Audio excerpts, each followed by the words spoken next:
Hey everyone, I'm Brad from Calgary. This is Sean from Cambridge, Ontario. I'm Terry from Cornwall, Ontario. Hey, this is Larry from Pitt Meadows, British Columbia, and you're listening to the Towing Life Podcast.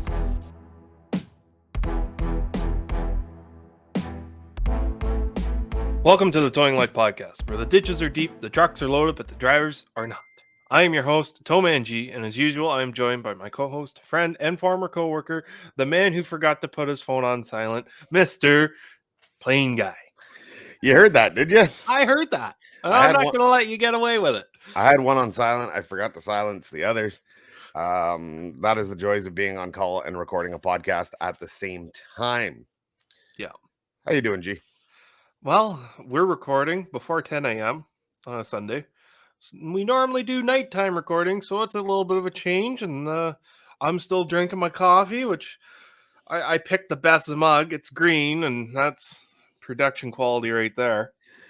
Yeah, you always forget when you got a green screen, you got to watch what colors you wear. At least I've got a green mug. I've got a green water bottle. I'm just, yeah.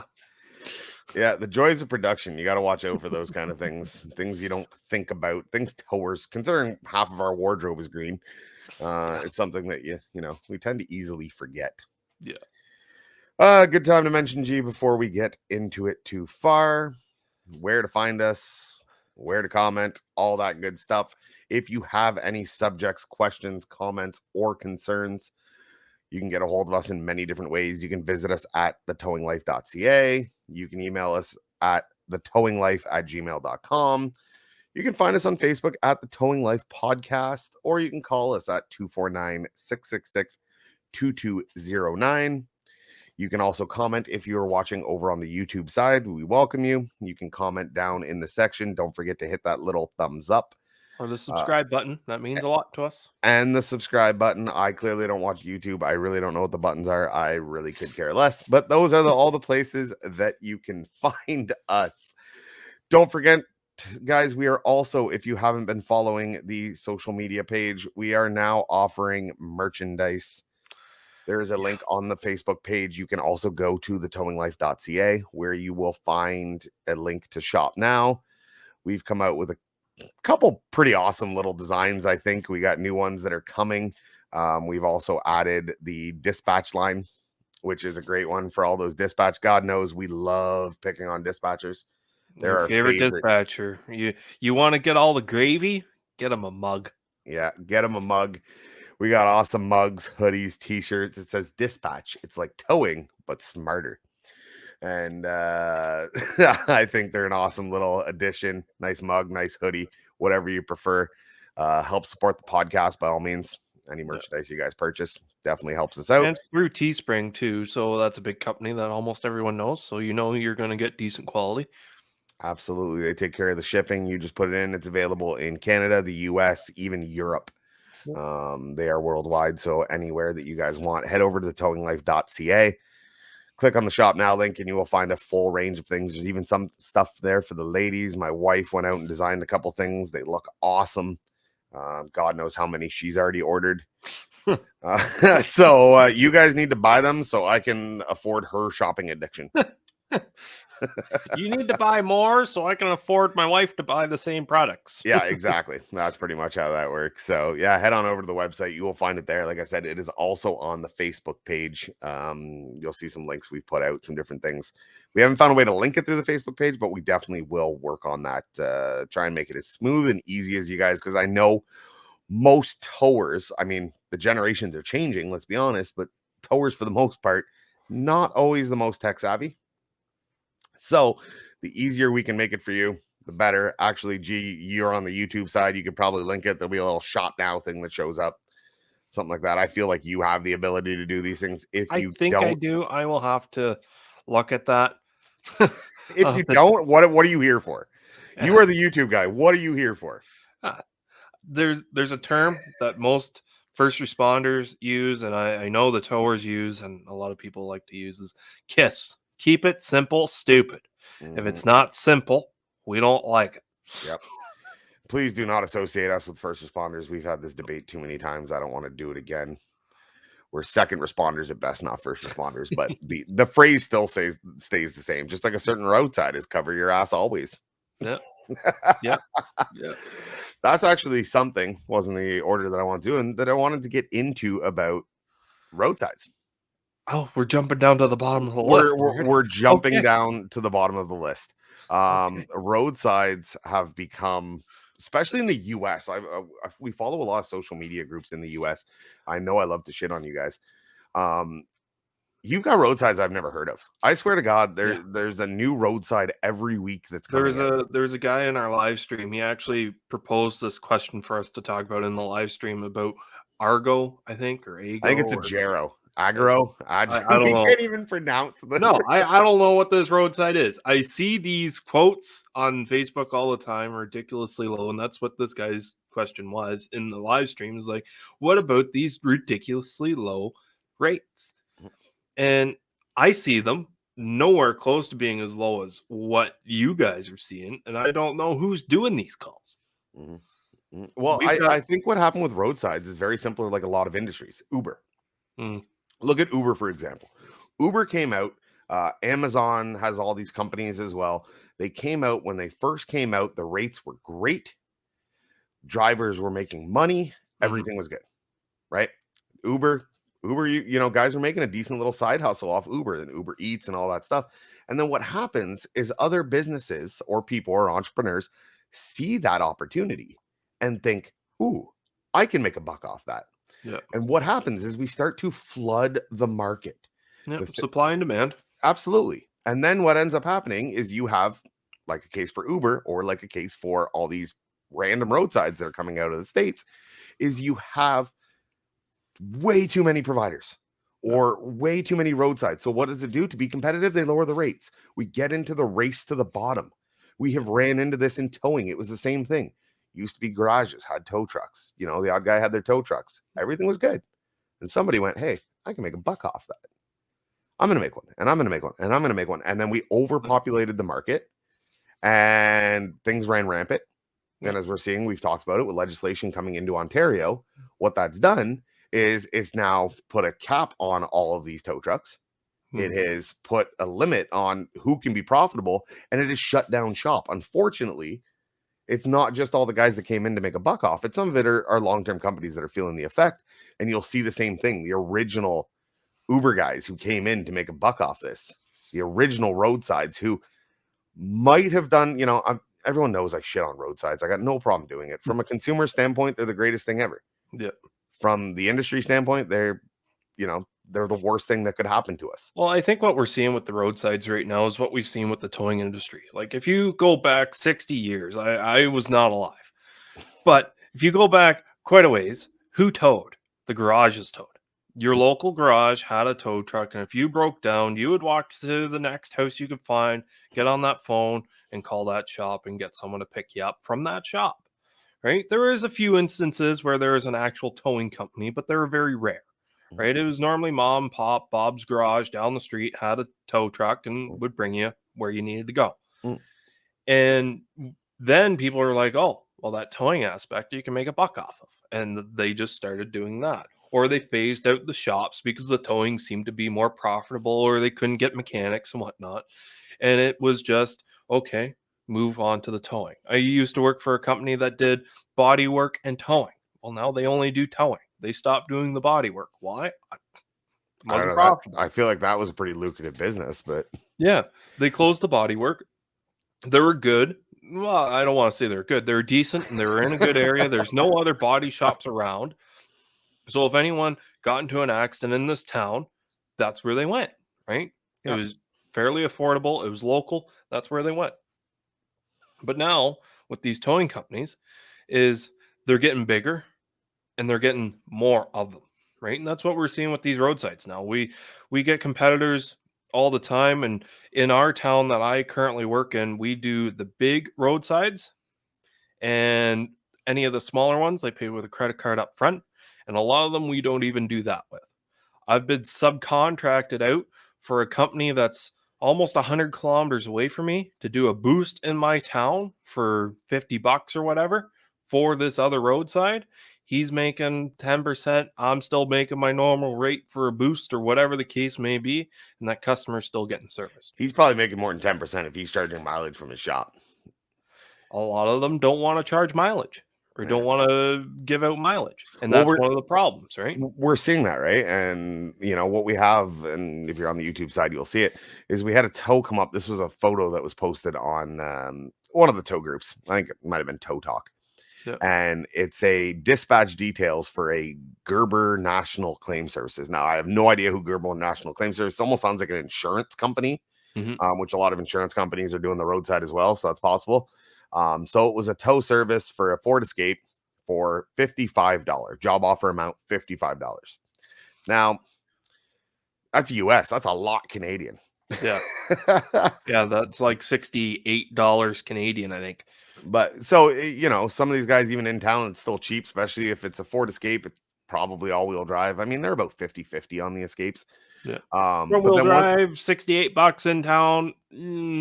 I could do it for a cash-paying customer. Not even that. Not even that. But once we do a little research and it comes out, it's a 142-mile tow. So that comes up to 39 cents a mile and no hookup. That would, if you just build that, if you took that call. Now, at first you think, okay, we've seen it. Roadsides make mistakes. They, according to this post, that no, this wasn't a mistake. They sent it through 3 times and they kept rejecting it. So these roadsides, and that's the other thing where I relate it back to the Uber. What's scary about it, what they're doing is they're getting networks of companies to sign on, and they're not really necessarily probably agreeing to any rates. They're just offering them to be a provider. And what they do is, like Uber, is they send a call with a set rate, accept it or deny it. Yeah. And so you never know, you're not obviously exclusively contracted for that area. And, somebody's got to be doing it for these rates. If not, they're not, there's no reason they would put it out. Or, I mean, I guess they try long enough. The call's got to get done regardless. The call's got to get done. So I'm guessing they put through a rate. If everybody rejects it, they'll keep trying. If not, okay, we'll go up maybe $10 and we'll blindly put it out as a bid, and who wants to accept that bid. But that's also going to add delays. Like if I'm broken down on the side of the road and I've called this roadside and I want a timely service, which anyone does, and it's got to jump through 10 companies each round, that's got to take a while. Well, I don't think it goes one, then the next, and the one. I think it goes out to all of them. And then they see if somebody grabs it. And then once they grab it, it disappears off the board. If nobody grabs it, then they wait. But even that, we have come to, especially with the rising prices of everything, and it's something we'll get into a little later as well, with the rising price of everything, from the consumer's point, all they see is cheap, right? The old rule is, there's good, cheap, and fast. You can only have 2. Yeah. If you want it. Yeah, skilled tow truck operators aren't cheap, and cheap tow truck operators aren't skilled.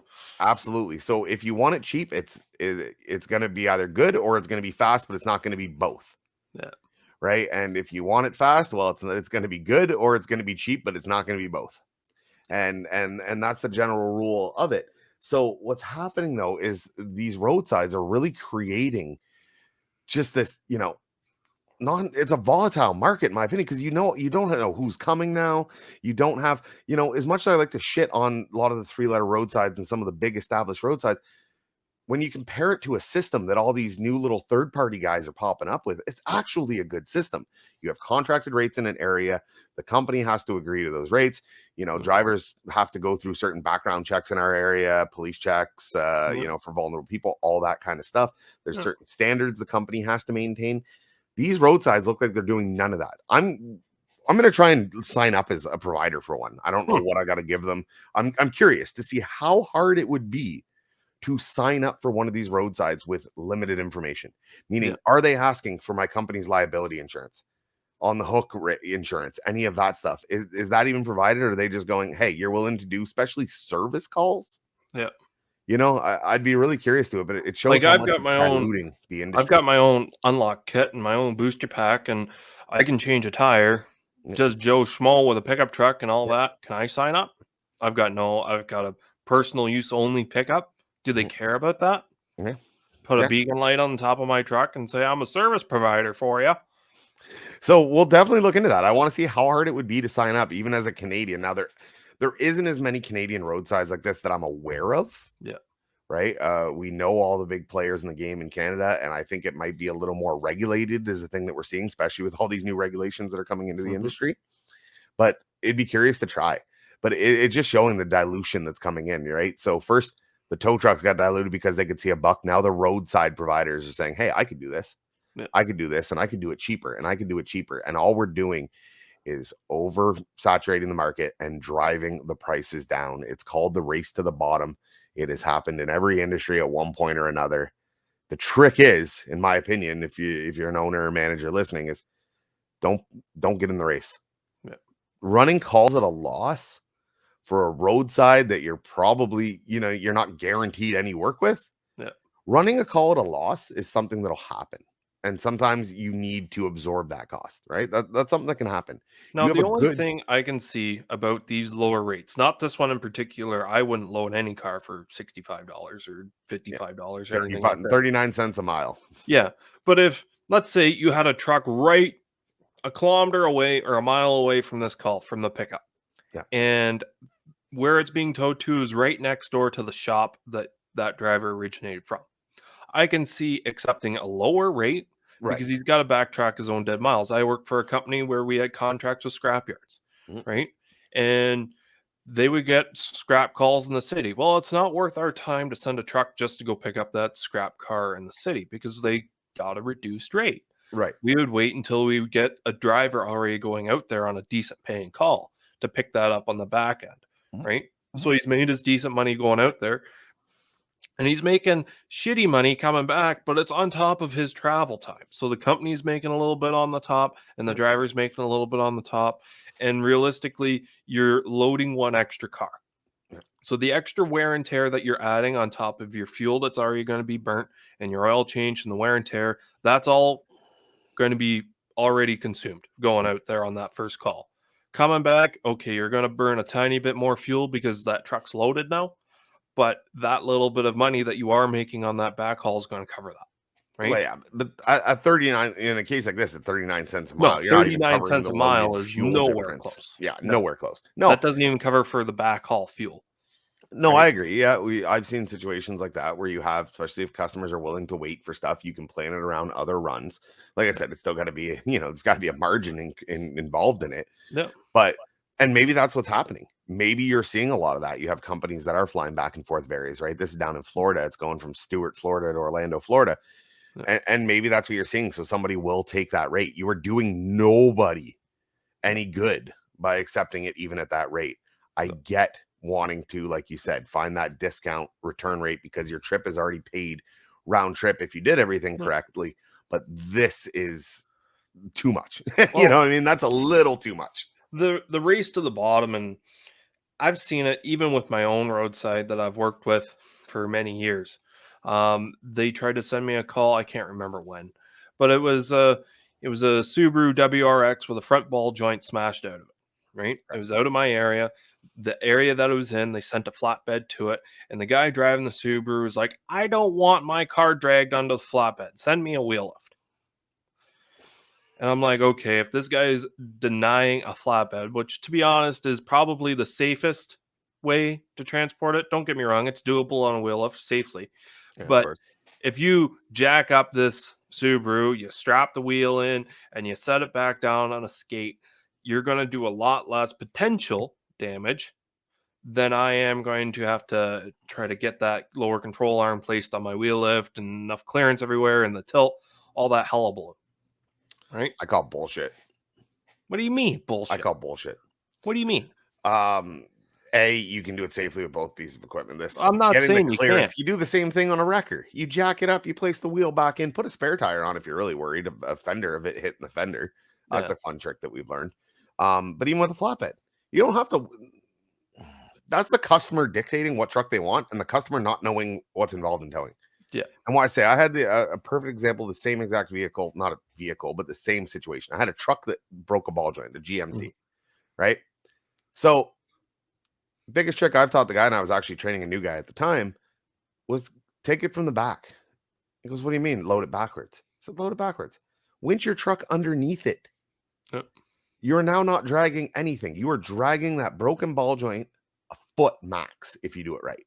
Yep. You need 6 inches to get the back tires onto the bed, and then you need the 8 inches to get the front wheel onto the bed. Yeah. Once you pulled yourself back. Now, Mhm. providing that you have the truck that can do it, you want to be able to put it in neutral, run the PTO, Yeah. put your bed under the back. And you guys listening, look this up, this technique, if you haven't learned it Yeah. already. I don't know what it's actually called. I call it winching myself under. Yep. And you actually get the vehicle on your bed, float your bed a bit, put your truck in neutral. Always keep a hand on the wheel lift control while you are doing this. The Yep. reason for it is if you do start to roll, you can put your wheel lift down to stop the roll. Yep. Because if not, you could roll away. You're in neutral. Yep. That truck should be, or whatever vehicle you're loading with the broken ball joint, should add enough resistance that you won't roll away. As But long always as you're keep a not hand- loading downhill. Yeah, as long as you're not loading downhill, but always keep a hand on the wheel lift control. The wheel lift barely floating off the ground so you can plant it if you need to. But in my story here, they wanted me to go, I think it was 13 kilometers away, which was surprisingly out of my area, but it was just a weird spot. Where the right? boundary lies, yeah. Yeah. So I get paid for 3 kilometers to go out there. And this car is going 200 meters. Ah, the worst. It's getting picked up in the parking lot and it's getting driven across the street and placed on a guy's driveway. So it's going to have to get picked up again and gone to the dealership at a later date, probably. Mhm. And I called them and I was like, listen, I can do this call, but I'm not doing it for this rate because the risk to reward just Mhm. isn't there. Mhm. Right? If this guy has already refused a truck, which is more than capable of doing said call Mhm. for whatever reason, whether the driver threw himself under the bus, because we see that all the time, right? Saying, oh, well, Easy out. it'd be better on this other truck than mine, and yada, yada, yada, whatever the case may be. The owner has taken it upon himself to say no to this truck, to this operator. I show up, he's already on edge, he's already refused a truck, and he's been waiting longer. So if anything remotely goes wrong, I'm getting thrown right under the bus for a call that's paying me peanuts. Mm. And I'm pretty sure we've talked about this on the show before, to where your pride and your pocketbook get in the way, right? It's a never ending battle between pride and pocketbook. And I have started to turn more to pocketbook because I'm a proud guy. I like to be able to take these pictures and say, look what I can do. Right? We all enjoy that. That's biggest part. That's a lot of reason why people tow. But at the end of the day, if you're doing sketchy shit, you can do sketchy shit safely. Don't get me wrong. If you're doing things outside of the bun, outside of the norm, and you can do it safely and efficiently, good for you. But if something happens and that out of the bun, out of the norm, bites you in the butt, you're going to be pretty pissed off. And I think you're right on that. We have touched on that before about, the importance of risk versus reward. Yeah. Meaning, if it's, high value car, all that, and you don't have the proper equipment, you're just going to do damage. Is it worth doing the call? Yeah. Well, but that's where your company has got to find a way to step up and improve training and everything else and make sure that you're properly provided that you can do any call. And then risk gets lower and starts to weigh out on the reward a little higher. But no, I get what you're saying. When it's that kind of call and through roadsides especially, there's nothing worse than a ball joint tie. Well, tie rods aren't too bad normally, but ball joint jobs, little stuff like that is going 200 meters. Yeah. It's like, man, I get, that's where hourly minimums is always a good thing. But but we both know that's not how roadsides work. They work on a hookup mileage rate for the most time, and they normally have included mileage in it. What you negotiate, hopefully you're negotiating the best deal for yourself. Hopefully you're negotiating something that is profitable.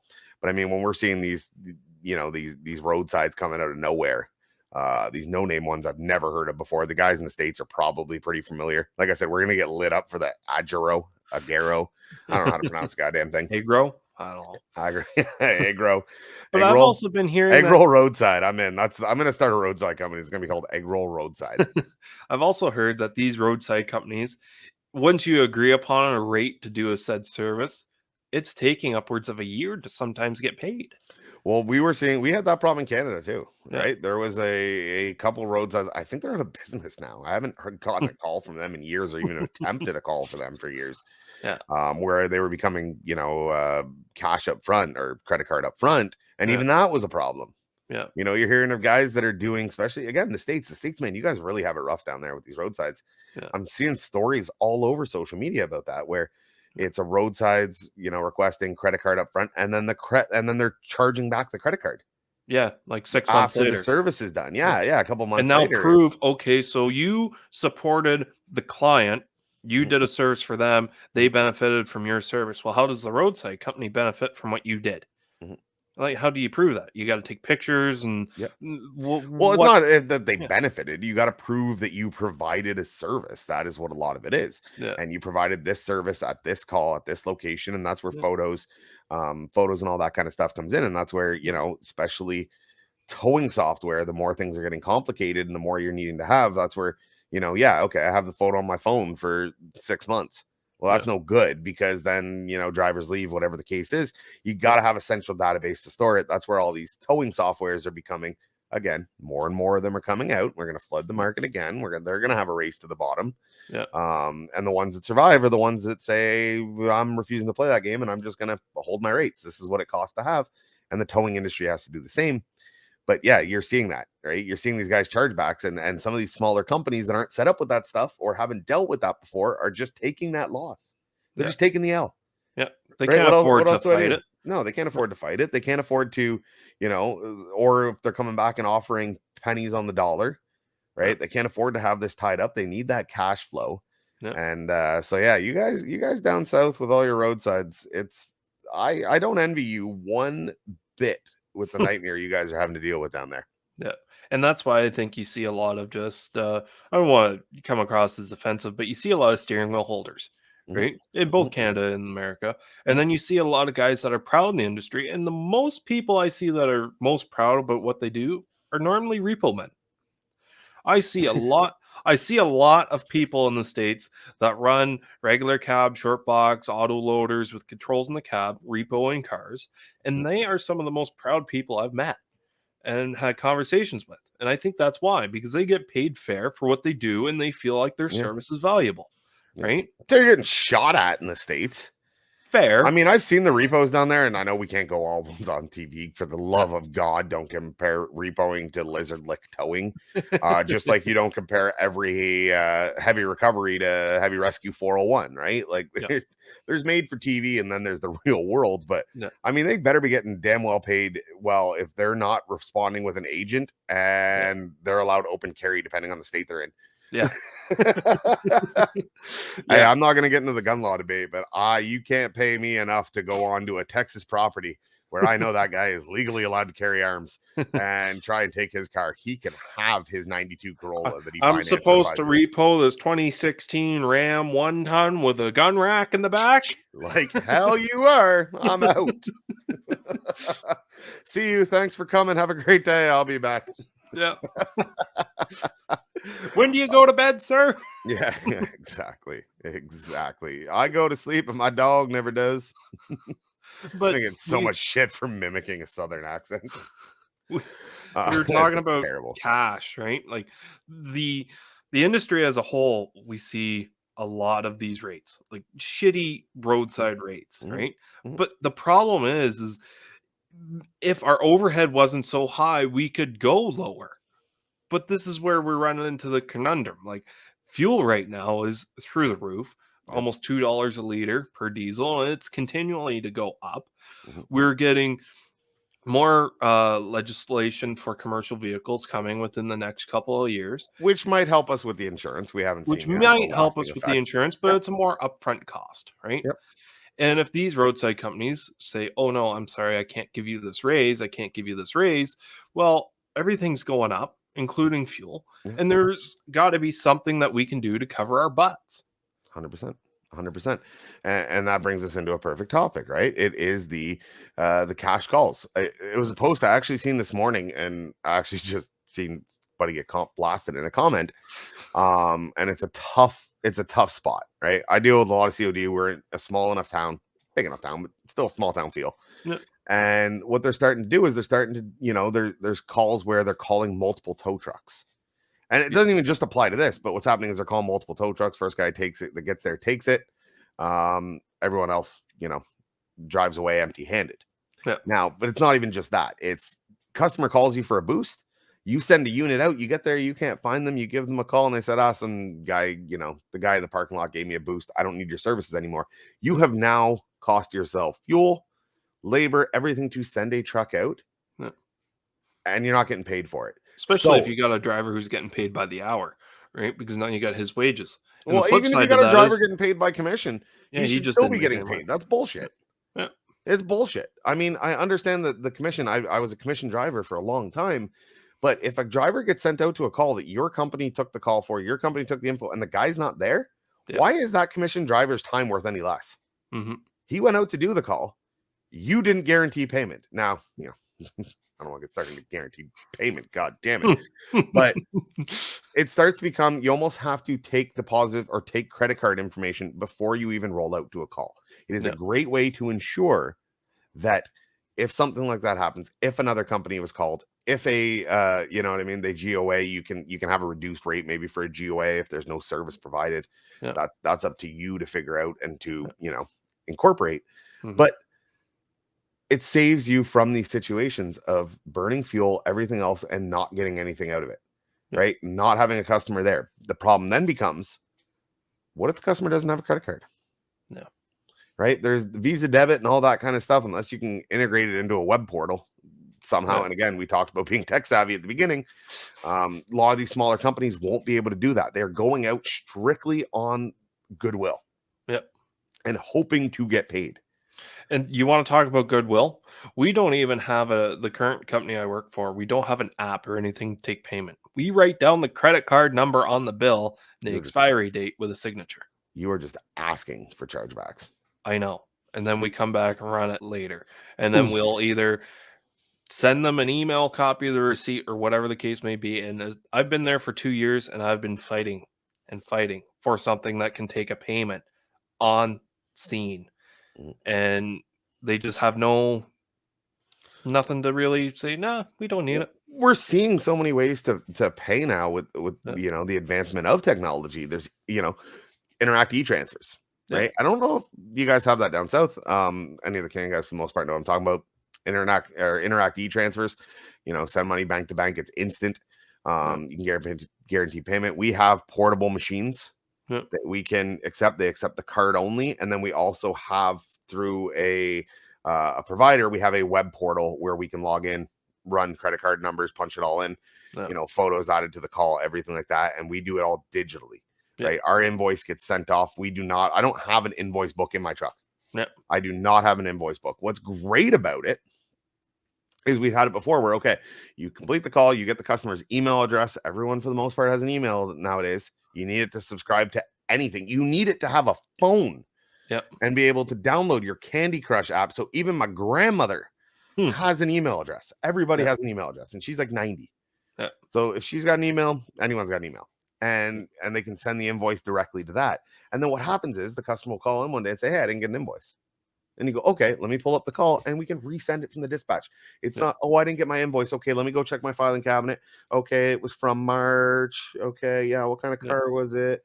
It's digital. Do you remember the driver's name? No, I don't. And yeah. What day was it? Well, it was sometime this week. Okay, what kind of vehicle was it? We go onto our system. We type in Corolla. It gives us the last. You like the Corollas, don't you? I love shitting on Corollas.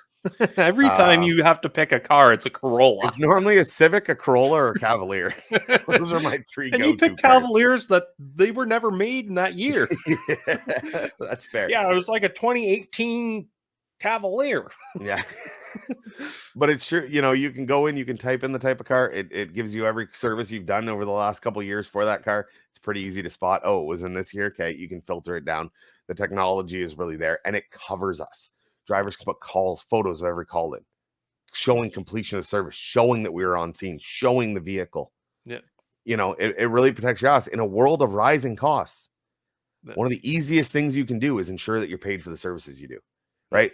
We're not talking about rate increases. We're not talking about all that. We know, I'm not saying it's a big percentage. If 10% of your calls are GOAs that you aren't getting paid for, or other companies taking them, you are definitely doing something wrong. Yeah. It's not big things, but look for those savings that you can make. Cover your ass and make sure you get paid. Yeah, it's even like with these roadsides. Some roadsides pay for dollies or use of a flatbed. but that's normally one of the quickest things they'll kick back at you. And then you got to prove that you did that or anything. So if you've got timestamps, is like this truck arrived on scene at 11:30 and it pulled out at 11:50. Fire the guy. He's taking way too long to load a car. Yeah, but that shows that there's enough time to greet the members, sling dollies, do everything. You don't even need that. Take a picture. Take a picture of the car on dollies. If you actually dollied it, you crook. Yeah. Because I know what you're thinking. Yeah, okay, it was 20 minutes. Yeah, 15 minutes was spent socializing. 5 minutes was hooking up, and there wasn't a goddamn set of dollies thrown. Showing a timestamp of a truck showing up is not going to win you an argument with a roadside over service provided. But it'll also win you an argument for extra time needed. That, okay. I mean, a lot of these roadsides now with their goddamn tablet that do not criticize on social media. We went through that way back when. Do timestamp things so they can see, right, when you were on scene and all that for the extra time. But I don't think you're ever going to justify dollies or a flatbed because you were there for that long. Yeah. But I'm just saying, like, anything that can help prove in case of someone saying, oh, that service was never provided, or, oh, I don't want to pay full for the service that was provided because I feel like I got gypped on the service, right? If you've got stuff to cover your butt and say, this is the service that I provided, this is the level of service that I provided, it's always going to go a long way. We do that with insurance companies, right? Anytime we got to justify winching, dollies, flatbeds, all that stuff, our drivers take photos on scene when they show up, cars in the ditch, up against the tree, with one we had recently. Okay, so there's your winching charge. Now we can prove, hey, this is where the vehicle was, so there was a winching charge. It's an all-wheel drive vehicle. We can prove that based off the VIN number if you want to really run it, all that kind of stuff, or damage to a wheel because we take pictures of all four corners. Everything is justifiable. Makes it a lot harder for these companies to argue the rates. Yeah, that was the one thing I learned early on in this industry. No matter what you do, if you can justify your actions, you will be better off. Absolutely. Well, that's the whole business is being able to justify what you do. Yeah. So I want to get to it before we do, because as I look at the time and we start running deeper and deeper and deeper into it, we tend to never get to half the things that we have planned, which is good because it gives us more stuff to talk about later. But I want to play a game. Gee, it's time to play a game. How much of it is TowManG? It's my favorite game. I love this game. This is my favorite game. How much of a dick is TowManG? I'm glad you like it. On a scale of 1 to 10, or 0 to 10, 0 being you're a really good guy, 10 being you're a dickhead. We have a question submitted from David G. from Kingston, Ontario. For this one. I'm excited for this one because it's not you making the question. Yeah, I was running out of ideas, so thank you, David G. from Kingston, Ontario, for sending this in. If you guys have any questions for how much of a dick is TowManG, you can submit them all the ways mentioned earlier. Visit the website, email us at thetowinglife@gmail.com. Comment sections down below on YouTube. At the Towing Life Podcast on Facebook, or call us at 249-666-2209. So, how much of a dick is TowManG? Here's the question, verbatim. I didn't change it. We're going to word it the exact same way as he had it. Okay. You show up for a roadside call in a bad spot. You pull up and get the customer in your truck and start loading the vehicle, which if you're in a bad spot, first thing you always do, get the customer loaded up into your truck. There's no need for two of you to get hit on the side of the highway. It might as well just be you. Load them up, tell them to buckle in, whatever you want to do, whatever your policy is. So you're loading the vehicle. You come back, you get it done. You come back to your truck, and the customer has, albeit a cigarette or a joint, marijuana is legal in Canada, lit, and has an open beer can and is actively drinking it in your truck. What do you do? I tell them I'm not fucking moving anywhere until you get that open source of alcohol out of my truck, and you got to put that cigarette out. And I am not leaving here.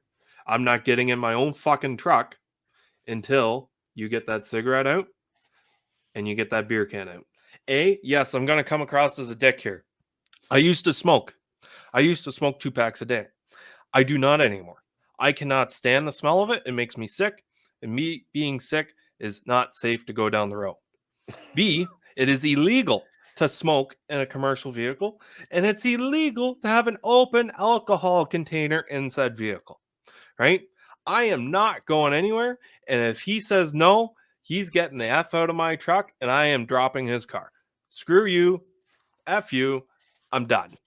That is a level of disrespect I am not willing to take. Now, okay, so are you're dropping his truck, you're driving away. I'm charging him for the show up. Oh, yeah. I'm guaranteed. dropping his truck or his car.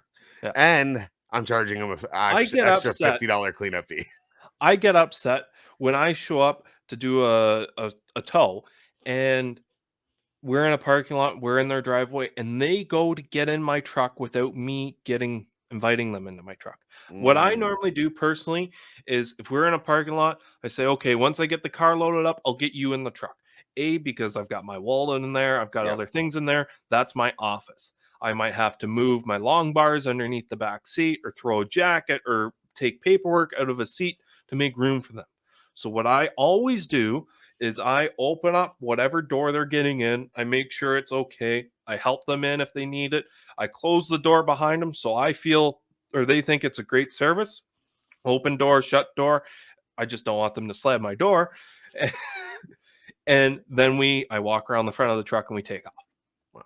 I get upset when, okay, yes, I'm here to help you, but don't be going and climbing into my truck. I got real There's upset. nothing with worse this than guy. that. I have a phone sitting up there. You don't know who these people are. No, right? I could be talking to you on speaker at that time. Just, let me get out and do this boost right quick. And now all of a sudden it's going to be a tow and he hops in the truck and you're yelling profanities or whatever the case may be because you think it's me getting back in the truck. And now you're just yelling at my customer as a buddy to buddy would, right? Yeah, that's Because fair. when we're by ourselves, our professionalism leaves us. Professionalism. I like how you we worded that. become more professional when we have customers and clients 100%. around. 100%. Because when I'm by myself in the truck, I'm just TowManG. I'm not your service provider. I'm just a guy. You're just a dick. I'm just a dick. Right? No, it's true. So, and then you put on that customer service face, kind of like you put on your podcast face. Yeah, exactly. I was tired and miserable before I started this, and now I'm not. See, I always make life more fun. So, yes, I come across as a dick, but I think anyone in that situation would. And if you don't, it's all the power to you, but I'm not running that risk. I'm rating you solely on that one there, only as a 2.0 on the dick scale. I got to give you something. Yeah. Wait, no. Yeah. 10 was your dick, 0 was you're a good guy. Yeah. I think that's how that worked. Yeah. I forgot the point system. But because I definitely understand your frustration on it, but you put your customer service face aside and you yelled at your customer. So I'm knocking you a couple points for that, but you were completely justified in it. And that's what I said. As long as you can justify your actions and come up with good points to back you up, you normally get away all right. Absolutely. I believe David actually had this situation happen to him. So, David, I would like to know what your response was, and we will compare it to G's response. Yeah. We'll see if we can get back to it on the next one of the next shows. Because I know a lot of drivers smoke in their trucks, which 100%. Whatever it is for you. Yep. And if that's something, when I smoked in a tow truck, I always said, hey, if you want to smoke, you got to put the windows down. No window just open a crack. No, that window's all the way down. Something like that. Whatever, you come to an agreement with that person in that time. But you have to initiate it as the driver because that is they still can't just your light up risk. a smoke. Yeah, absolutely. Yeah. And that's what a lot of it, right? Hey, I'm the first guy. Smoking in a vehicle, especially in our province, is illegal in a commercial vehicle, right? In a company vehicle. Yeah. There was a rule that, most companies followed, and that's gone wayward because of the fines that have come with it. There was like, if you're going to smoke in your truck, make sure nobody can tell you smoke in your truck. Yeah. Right. Make sure the customer doesn't get it. It smells like a goddamn ashtray. Yep. Because although you may smoke, your customer may not. And people who don't, it is an offensive smell. It is definitely, to me, it takes points away from your customer service level, your quality of service. So, but then again, I get long drives, middle of the night, whatever the case is, you're not going to pull over to have it, on the side of a highway while you're heading back from a long call. Use reason, use understanding. I know that might be a frowned upon opinion, but it's the truth, right? That's the one thing about this show is we're not going to bullshit you about, oh, it is illegal. You better not do that. You cannot do that. There's what's illegal and there's what really happens in the industry, and that is definitely one of them. I've talked to owners before where they're like, I don't want to see or smell you smoking in my truck. As far as I know, you don't do it. And if it's your ticket that you get, that's on you. Because Absolutely. my rule is no smoking in the trucks. I know you're going to do it. Wink, wink, nudge, nudge. Just make sure I don't see it, because if I see it, I have to say something. Yeah, absolutely. Absolutely. So that was another fun game of how much of it is TowManG? I really love that video. I'm very proud of that. I am very, very proud of that. What else do we want to get to today, G? Well, we're running pretty close to time here. We'll get into the quick fails. How about we Okay. get into the quick fails? I'll switch over. First fail we had, this was actually a job that we did. We were supposed to record on Friday. Friday night was a bad night for me. Great night for the business, bad night for me recording. No company names were able to show it. This guy failed. That is a parking spot I would not pay anyone to park in. That is a very illegal parking spot for anyone, and that is the 401 highway. I just noticed, if you look at the orange pickup truck over on the left, there is a cop waving. I don't know if he's trying to slow traffic down or what he's doing. Go! Yeah, it's good. It's good. Through the uprights. For those of you listening on the audio side, it is a tractor trailer on its side, laying completely across the 401. Yeah. This gentleman was unfortunately caught in the high windstorm that we had. I know you guys got it up there.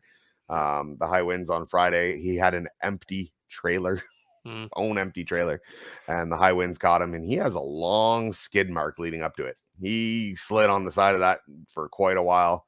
Got another photo of it here from the other side. I'm happy to report no injuries. He did leave an ambulance as a precaution to get checked. He showed up at our yard a couple hours later and fine, not a scratch on him, walking fine. Trailers seen better days. Yeah. That was a 2021. Trailers don't hold up that well. That's a brand new trailer, 2021. Was. Truck was a little older, but all in all, it was a soft laydown. Yeah. If there was cargo, it would have been a lot longer recovery. I think it was about 4 hours altogether. So yeah, that guy definitely failed. But is that really his fault though? What can you do to avoid I that still situation? question the wind as a factor. I'm not saying that it wasn't a factor, but I don't believe it was the cause. And why I say that is because the general direction of where he was going and the way the wind was blowing that night, he was driving into a headwind. Oh. Headwind doesn't tip you. No. There was not that big of a crosswind there. There was no way. No, headwind will bring you to a stop. Well, yeah, it slows you down a little bit. It might have got him a little loose, and then I think lack of maybe experience, something like that, might have been what finished him off. Yeah. But I mean, you know, but if he was driving into the headwind, wouldn't he be flipped over the other way if the wind knocked him over? He obviously went in, lost control, went sideways, and laid down. But he's saying the wind caused him to get squirrely and lose control. But I question it. I question it. But who am I? He knows what, you know. Yeah, he was there. I was not. I was only there for the cleanup. Yeah. I wasn't there for the rollover. I mean, I was there pretty quick after it happened because traffic wasn't really going anywhere. So that was a bit of a priority job. But yeah, having the 401 closed is never a good option. No, never a good time. But and then we got this completely avoidable. This wonderful fail, that failed moments, the WTF moments, we're gonna call them. Yeah. I don't like, even if it's a scrap car.